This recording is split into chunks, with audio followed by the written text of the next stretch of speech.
I do stand by it, and I say this without any personal animus at all. I mean, you know, in some ways I actually kind of feel sorry for Joe Biden. I mean, he's in the twilight years of his life. He is not, obviously has not been in charge for some time. And I know this by personal observation, and now the whole world knows it, and it's been very, very concerning to me over the last, you know, year and a half since I've had this position. Can you tell us a story when you say personal observation? What well, I mean, it's public now because the Wall Street Journal got it and put it on the front page. But January a year ago, almost exactly a year ago, I had been asked, I became Speaker in October 2023, and there were all sorts of big national security concerns and everything going on, and I started requesting a meeting with the President because, you know, I'm kind of old school, I'm a constitutional law guy.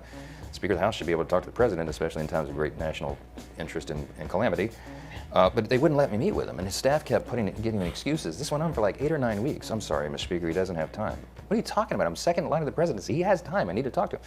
We had, I can't say the classified parts, but we had some big national concerns at the time that I was losing sleep over.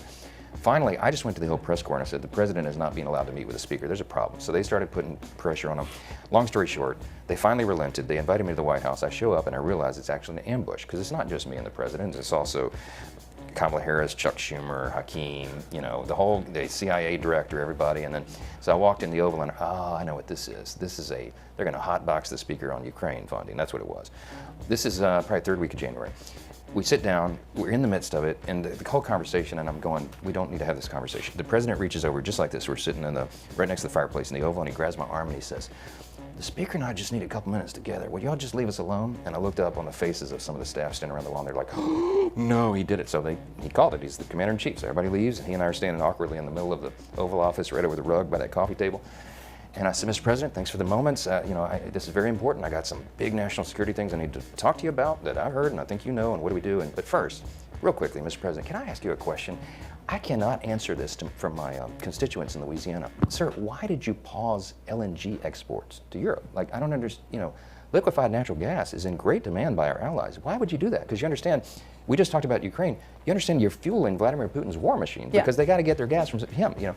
And he looks at me, stunned with this, and he said, I didn't do that. And I said, Mr. President, yes, you did. It was an executive order, like, you know, 3 weeks ago. And he goes, no, I didn't do that. And he's arguing with me. I said, Mr. President, respectfully, could I go out here and ask your secretary to print it out? We'll read it together. You definitely did that. And he goes, oh, you talk about natural gas.